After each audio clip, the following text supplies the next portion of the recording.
Assalamualaikum warahmatullahi wabarakatuh. Perkenalkan saya Dr. Gofar Suma SPT MS, dosen program studi Sarjana Terapan Agribisnis Peternakan, jurusan Peternakan Politeknik Negeri Lampung.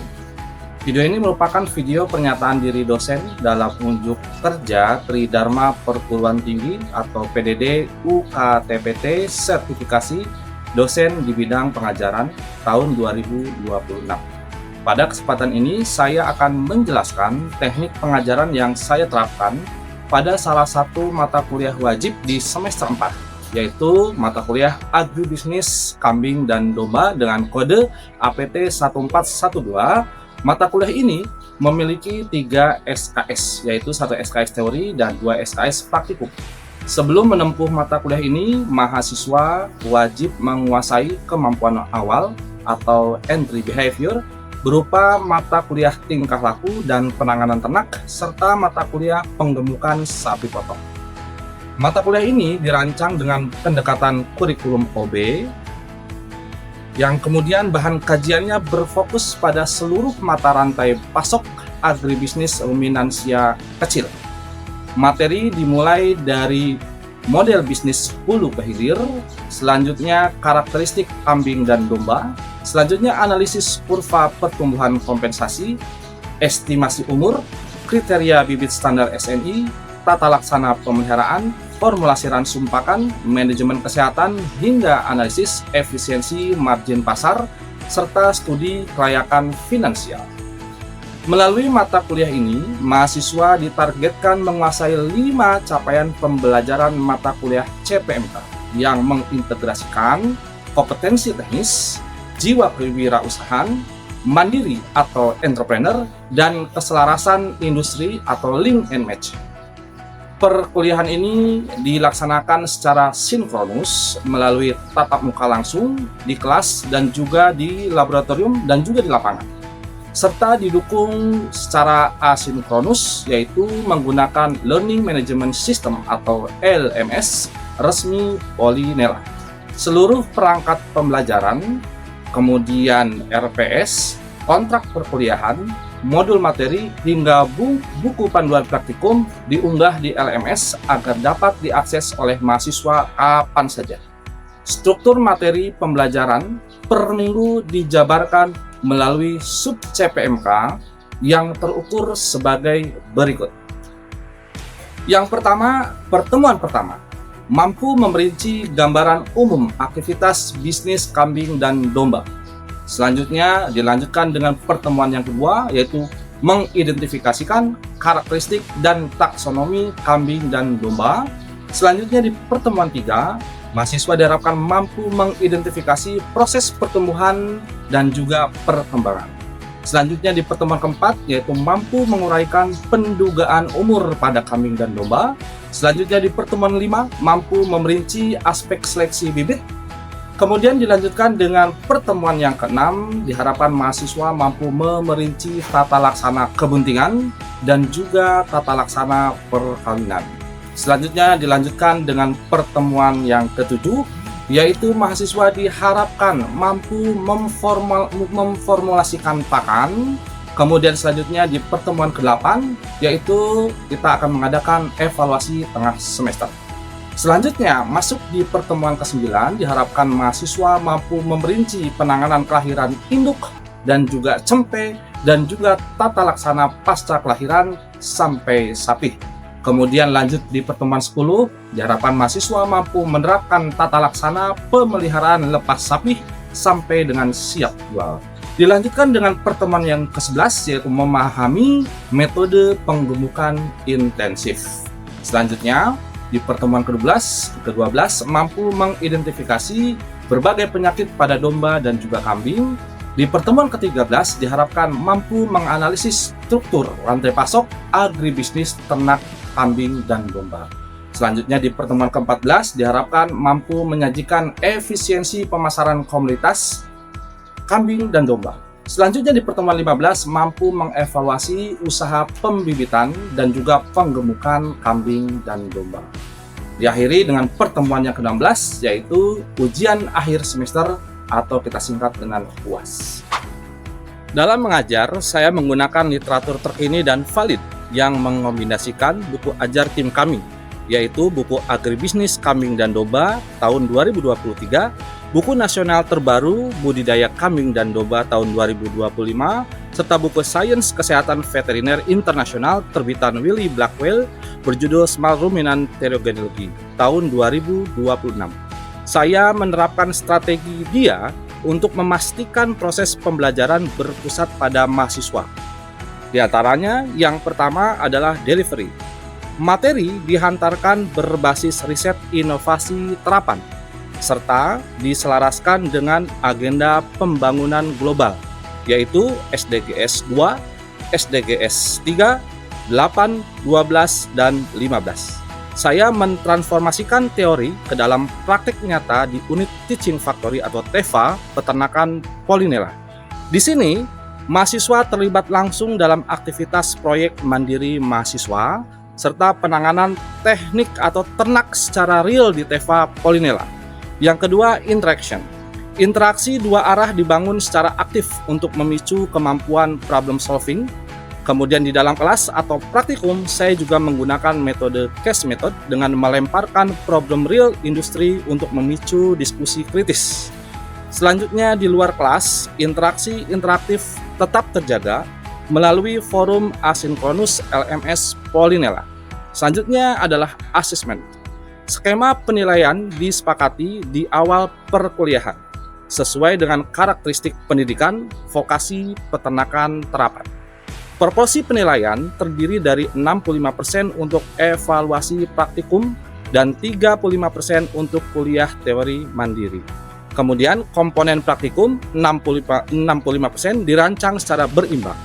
Terdiri dari aktivitas praktikum 15%, portofolio praktikum 15%, hasil praktikum 15%, dan ujian akhir praktikum sebesar 20%. Sementara itu, komponen kuliah teori 35% terdiri dari kuis 8%, tugas struktur 7%, ujian tengah semester 10%, dan ujian akhir semester sebesar 10%. Berikut akan saya tampilkan cuplikan kegiatan perkuliahan tatap muka yang saya lakukan pada pertemuan ke-9 dengan materi tata laksana penanganan induk bunting kelahiran dan penanganan cempe pasca kelahiran sampai sapi.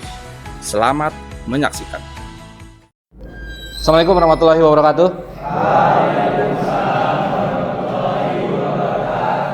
Oke, jumpa lagi ya dengan materi atau mata kuliah agribisnis domba dan kambing atau kambing dan domba.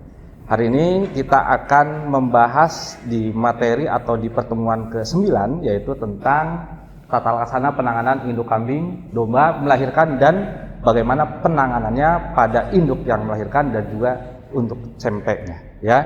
Oleh karena itu sebelum kita mulai, kita akan awali dengan membaca doa. Kepada ketua kelas silakan untuk dibuka dan kemudian langsung baca doa. Silakan. Baik ya Tuhan, sebelum kita mulai belajar, kami minta berdoa terlebih dahulu. Coba dimulai.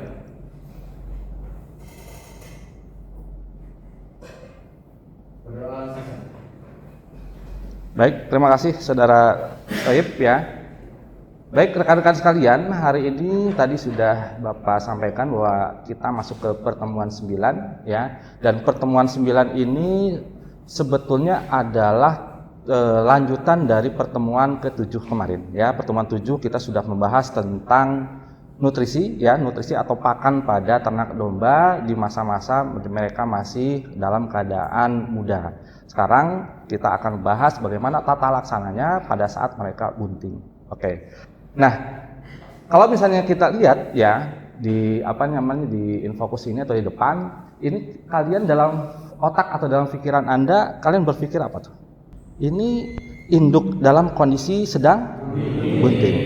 Yang kalian bayangkan ya, domba atau kambing yang dalam keadaan bunting, mereka inginnya seperti apa? Kira-kira ingin diperlakukan seperti apa? Nyaman. Oke, angkat tangannya. Nyaman, apa lagi? Pakan yang tercukupi. Apa lagi? Lingkungan yang bersih. Baik, tadi ada beberapa ya. Nyaman, kemudian pakan tercukupi dan lingkungan yang bersih. Nah, ini yang akan kita bahas. Ya, ini yang akan kita bahas kira-kira bagaimana nih penanganan domba kemudian kambing yang akan melahirkan. Oleh karena itu, sebelum kita masuk ke materi kita, maka Anda harus tahu dulu kira-kira CPL atau capaian pembelajaran kita ini akan seperti apa. Yang pertama adalah menguasai konsep teoritis pengelolaan budidaya ternak yang baik sesuai dengan good farming practice, kemudian pengolahan, pembibitan, metode seleksi, dan pemilihan bibit ternak dan SNI bibit ternak, dan lain sebagainya. Bisa dilihat ya. Kemudian KAD, kompetensi yang akan kalian dapatkan apa saja nanti setelah mengikuti kuliah ini, yaitu mahasiswa mampu memerinci tata laksana penanganan induk bunting dan melahirkan serta penanganan cempe sampai dengan sapi. Jadi kita hari ini fokus ya dari mulai induk melahirkan sampai ke penanganan atau pemeliharaan cempe. Oke. Baik. Ya, sebelum kita masuk ke materi kita, ada studi kasus.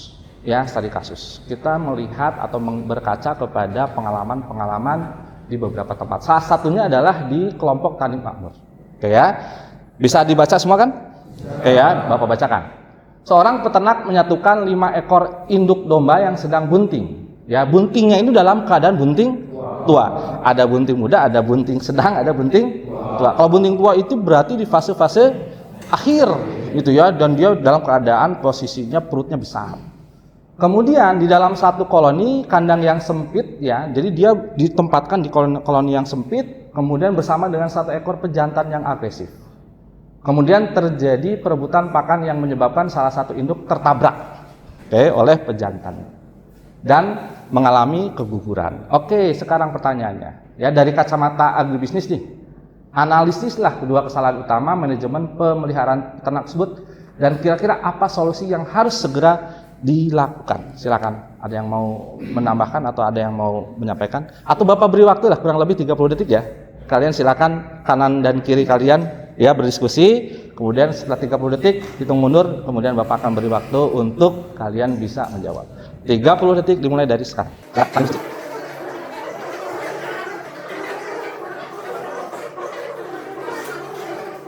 Oke, 5, 4, 3, 2, 1. Oke, selesai ya. Tadi Bapak lihat diskusinya lumayan ramai, begitu ya. Bapak coba di sebelah kiri dulu. Sebelah kiri ada yang mau menjawab? Silakan.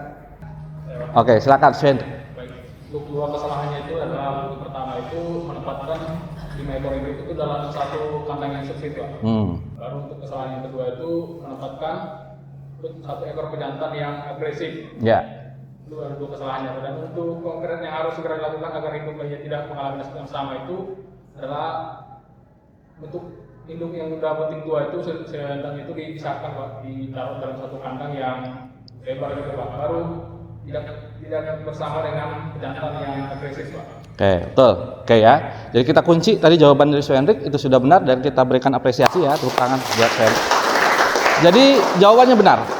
Jadi sebelum misalnya nanti Anda punya ternak domba dan kambing, ya, sebelum nanti dia mengalami keguguran dan sebagainya, sebelum nanti menyesal, maka ketika dia sudah masuk fase-fase bunting tua, maka segera harus segera dipisahkan. Supaya apa? Kejadian ini tidak akan terjadi atau terulang. Oke ya. Nah, lengkapnya seperti ini. Oke, maka ya dari studi kasus yang sudah kita angkat tadi, maka penanganan pada induk bunting yang pertama adalah 2 bulan menjelang beranak, maka harus segera dipisah dari kelompoknya. Kemudian makanan harus cukup dan memiliki kualitas sesuai dengan usia kebuntingan. Tadi yang jawab ya, Zelma ya, jawab ya. Oke, selanjutnya exercise itu sangat penting. Ada yang tahu exercise itu apa? Berjalan-jalan. Oke, berjalan-jalan, bagus, Toib ya. Kemudian jika terlihat tanda-tanda domba akan melahirkan, ya, ini tandanya ya. Vulvanya dia membengkak, kemudian tanda yang paling utamanya biasanya mengeluarkan lendir, ya. Maka segera kandang diberi alas jerami yang kering, kemudian induk domba segera dibersihkan dari kotoran dan ada gumpalan-gumpalan itu dibersihkan. Kemudian bulu di sekitar ambingnya itu harus segera dicukur. Kira-kira kenapa harus dicukur? Oke, silakan, Aris. Betul. Yang pertama untuk mempermudah nanti cempenya akan menyusui. Yang kedua, ketika nanti proses menyusui, ya, si ambingnya itu sudah dalam keadaan bersih. Oke ya, sudah bagus. Oke, maka itu sudah benar penanganan induk bunting, maka kita lihat bagaimana tata laksana persiapan kelahirannya. Nah, kalau misalnya Anda ya tadi diawali dengan satu gambar, ini ada 6 atau 9 gambar ya. Ini berarti tanda-tanda melihat vulva seperti ini, maka ini 1 hari 2 hari ya, maksimal 3 hari ini sudah diyakini akan segera untuk melahirkan ya. Maka apa tanda-tanda induk yang melahirkan? Tadi yang pertama adalah 1, gelisah ya, gelisah. Jadi dia tidak mau diem karena memang sakit ya, karena ada kontraksi uterus ya. Kemudian ambingnya membengkak tadi ini ya, kemudian punggungnya mengendor. Kenapa punggungnya mengendor? Karena ambingnya semakin besar ya. Kemudian urat daging di sekitar vulvanya mengendor juga. Kemudian mencakar-cakar ya, mencakar-cakar seolah membuat sarangnya ya, karena fitrah, karena itu sebuah apa ya, sebuah kayak apa namanya, aktivitas alami ya, pada setiap hewan itu memang seperti itu. Kemudian vulva ini yang paling utama mengeluarkan lendir. Oke. Nah, kalau sudah seperti itu tadi Bapak sampaikan, maka bersiap siagalah 24 jam untuk ya, untuk menyambut cempe atau kelahiran anak yang baru. Oke, sekarang Pak, bagaimana tata laksana kelahirannya? Kita perhatikan ya. Bagaimana tata laksana kelahirannya? Yang pertama, memang untuk domba dan kambing itu jarang mengalami kesulitan. Jadi biasanya kalau dibiarkan pun dia akan ya keluar sendiri. Tetapi ya Anda selaku orang atau seorang praktisi peternakan harus tetap mengawasinya sampai dia benar-benar si pedet atau cempe itu menyusui. Gitu ya. Kemudian jika cempe kesulitan bernafas, maka ditolong dengan cara meniup mulutnya. Ya, jadi ditiup mulutnya. Dan kemudian ditekan-tekan sisi dada dan mengangkat tubuh bagian belakangnya. Jadi kaki belakangnya itu diangkat supaya cairan yang menempel di hidungnya itu dia bisa keluar, gitu ya, udara bisa keluar. Kemudian bersihkan hidung dan mulutnya. Karena kenapa harus dibersihkan? Karena dia sebagai sumber atau sebagai gerbang keluar masuknya udara. Kemudian tali pusar segera dipotong sepanjang 5 cm. Jadi tali pusar dipotong ya, dan kemudian setelah itu ditutup ya, atau kemudian setelah ditutup nanti atau diikat, kemudian segera diolesi dengan yodium tinctur atau betadine. Banyak sekali kasus-kasus ya, kejang-kejang, kemudian mati mendadak, kemudian dia tidak mau makan, atau nanti ketika beberapa waktu kemudian kok tubuhnya kecil ya, salah satunya adalah kurangnya penanganan pada tali pusar gitu ya. Jadi tali pusar ini sangat penting. Kemudian agar anak dombing atau domba kambing bisa cepat berdiri, maka dimasukkan ke dalam box yang diberi alas atau karung bekas. Kemudian dipisahkan sementara. Ya, dipisahkan sementara supaya apa? Supaya si anak itu dia bisa mencari-cari induknya, dan dia karena dia mencari maka dia akan berdiri. Tapi jangan dipisahkannya terlalu jauh. Ya, cukup misalnya 2 atau 3 meter. Maka dia akan mencari, kemudian setelah itu baru didekatkan induknya bila dia susah berdiri. Dan kemudian baru dia akan bisa menyusui. Yang kemudian sebelum anak domba menyusui pada induknya, maka bagian belakang pelvis dan ambing dibersihkan dengan air hangat. Oke ya. Kemudian anak domba bersama induknya dipelihara pada kandang yang khusus, dan alas lantai harus diganti setiap hari. Ya, tidak boleh diganti setahun sekali gitu ya. 2 hari sekali juga nggak boleh sebetulnya. Yang lebih baik itu adalah setiap hari itu harus diganti. Oke. Ada pertanyaan sampai sini? Oke, kita masuk ke studi kasus yang kedua ya. Oke. Kita masuk studi kasus yang kedua. Seorang peternak mendapati induk kambingnya melahirkan 2 ekor cempe. Ya. Udah untung nih 2 cempe nih pukul 2 malam. Kemudian karena mengantuk, peternak tersebut membiarkan cempe begitu saja dan baru kembali ke kandang jam 8 pagi. Jadi dibiarkan begitu saja karena dia sudah keluar nih, ya. Tapi dia tidak memperhatikan betul bagaimana dia menyusui dan sebagainya. Kemudian setelah dicek, 1 cempe sudah lemas dan suhunya dingin alias hipotermia, sedangkan cempe kedua tidak mau menyusui karena induknya menolak. Ya. Pertanyaannya, kenapa cempe pertama menjadi lemas dan kritis? Ya. Dan tindakan darurat apa yang harus kita lakukan sebagai manajer peternakan untuk menyelamatkan kedua cempe tersebut? Oke, silakan yang depan bisa ke belakang yang untuk berdiskusi begitu ya, atau kalian misalnya bisa berkelompok 4 orang gitu ya, berkelompok, kemudian nanti Bapak akan meminta jawaban dari salah satu kelompok ya. Diskusi dimulai, silakan.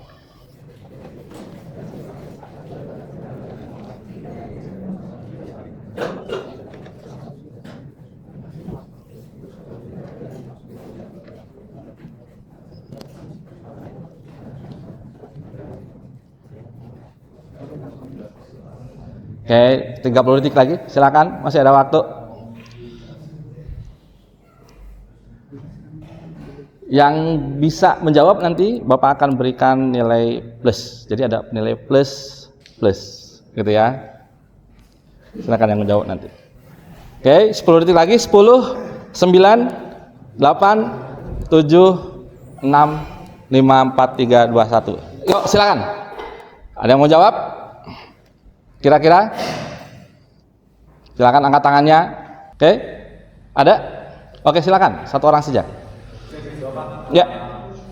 Kenapa sampai kalah lebih lemah dan kritis? Karena jawabannya itu karena dia ada proteinnya Pak, jadi kekurangan nutrisi kalsium darah. Nah, terus yang kedua itu kenapa cempe itu tidak menyusu karena ibunya menolak? Karena mungkin ibunya itu dia belum ada sifat keibuan dan karena juga mungkin si cempenya itu dia tidak diberikan kolostrum pertama. Terus jadi tindakan yang harus sebagai petani kita lakukannya itu mungkin kan kita sudah tahu nih Pak, si cempe ini si induk ini mau melahirkan. Kita sebagai peternak itu harus menyiapkan tempatnya. Jadi kita harus mengontrol.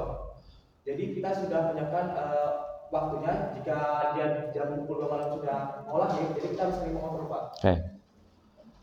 Oke, cukup. Oke, berikan tepuk tangan untuk sekali lagi Tauhib. Oke ya. Sudah bagus ya jawabannya, dan kemudian kita masuk ke penanganan cempe. Ya, tadi betul ya, Bapak sedikit ulas ya. Penanganan cempe yang pertama adalah jika normal maka dia akan 30 menit setelah melahirkan dia akan minum susu. Yang penting adalah pemberian kolostrum ya. Maksimal 2 jam kolostrum itu harus bisa dikonsumsi atau diminum oleh cempe. Kalau tidak, waduh, biasanya akan mengalami kerusakan atau misalnya gangguan pada imunnya. Oke, nah kolostrum ini catatannya dikeluarkan sampai dengan satu minggu. Oke, nah tadi yang Bapak sampaikan ya, ketika misalnya Anda kurang perawatan dalam hal perawatan plasentanya atau tali pusar, maka yang terjadi adalah terjadi penyakit omfalitis. Ya, omfalitis itu terjadi pembesaran di tali pusarnya. Oke, ini jadwal tata laksana cempe. Ya, jadi sampai 3 dan 4 bulan itu cempe ini sebaiknya masih dalam pengawasan orang tuanya atau masih dalam posisi dia dipelihara oleh induknya. Ya, baru nanti masuk ke 3 bulan maka bisa dilakukan penyapihan total. Oke, nah ini resume perkuliahan kita hari ini, gitu ya. Yang pertama, ya objek induk melahirkan, satu yang harus dilakukan adalah tadi penyediaan kandang, kemudian membersihkan organ reproduksi. Yang kedua pada cempe yaitu adalah penanganan pada tali pusar dan memastikan cempe harus minum susu pertama dalam 1 sampai 2 jam. Begitu ya. Kalau tidak maka ini resikonya. Ya, kalau misalnya kandang atau isolasinya buruk maka kehilangan aset.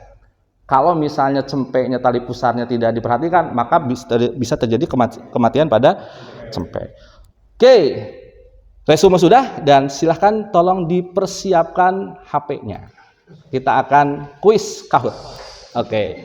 Ya silahkan Anda ketikkan Kahoot ya. Kahoot.it. Oke. Kemudian setelah itu silahkan masukkan nomor PIN-nya.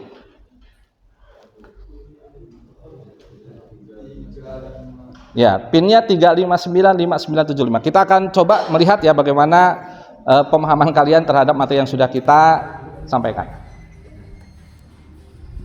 10 detik lagi ya, kita akan mulai. 10, 9, 8, 7. Nama-nama yang sudah masuk Bapak akan masukkan ke ke penilaian di kuis ya, nilai kuis. Oke ya. Yang belum Pak, gimana Pak? Kalau yang enggak ya sudah nggak apa-apa. Nanti kita akan adakan quiz yang lagi. Oke, kita mulai ya. 3, 2, 1, mulai. Silakan baca soalnya di sini.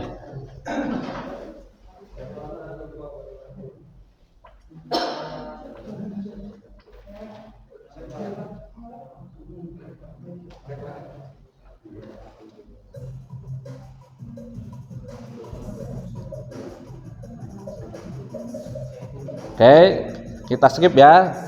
3 detik ya. 1, 2, 3. Oke, next. Oke, lanjut. Apabila domba yang melahirkan anak dan anak sulit bernafas perlu ditolong dengan betul atau salah?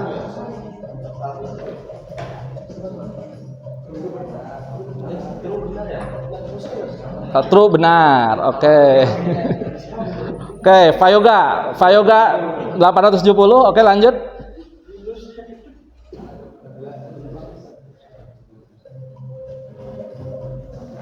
Oke, anak domba dapat disapi pada usia 1 bulan. Oke, kita skip ya. Oke. Masih Fayoga disusul oleh Putu. Mana Putu? Oke, bagus. Lanjut. Soal keempat.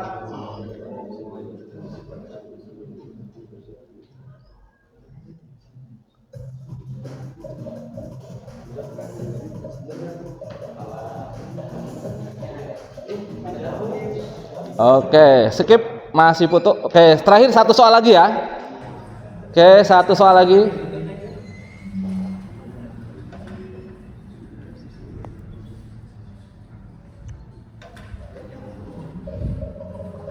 Oke, 13.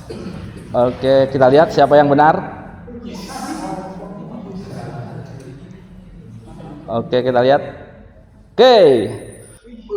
Nilai pertama Putu, yang kedua Suhendrik, yang ketiga Raka, yang keempat Arsyaduan, dan yang kelima adalah Gabriel. Tepuk tangan buat kalian semua. Keren ya. Oke, terima kasih. Kemudian kita balik ke sini. Oke, teman-teman semua, Anda tadi sudah melaksanakan kegiatan perkuliahan ya. Kemudian ini tugas untuk mandiri ya, tugas mandiri di minggu depan ya. Bapak juga sudah menuliskan atau memasukkan di LMS. Jadi kalian silakan ya buka LMS-nya dan kerjakan tugasnya, dan kemudian setelah itu dikumpulkan maksimal minggu depan sebelum perkuliahan yang akan datang. Oke ya. Oke, kemudian terima kasih ya atas kehadirannya kalian semua. Kemudian kita ketemu lagi minggu depan di pertemuan 10 tentang tata laksana dan penanganan prasapi sampai dengan dewasa atau siap jual. Oke, sampai sini ada yang mau disampaikan atau ingin didiskusikan? Cukup? Cukup. Oke, silakan kembali ketua kelas untuk bisa memimpin doa dan baik teman-teman, kita untuk pembelajaran pada hari ini. Alhamdulillah kita berdoa bersama-sama. Semoga apa yang kita belajar semoga dapat bermanfaat bagi kita semua. Berdoa dimulai.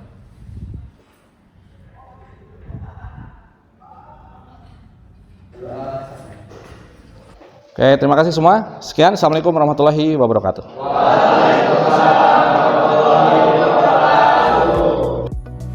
Demikian video ini kami sampaikan, mudah-mudahan bisa bermanfaat buat kita semua. Akhir kata, assalamualaikum warahmatullahi wabarakatuh.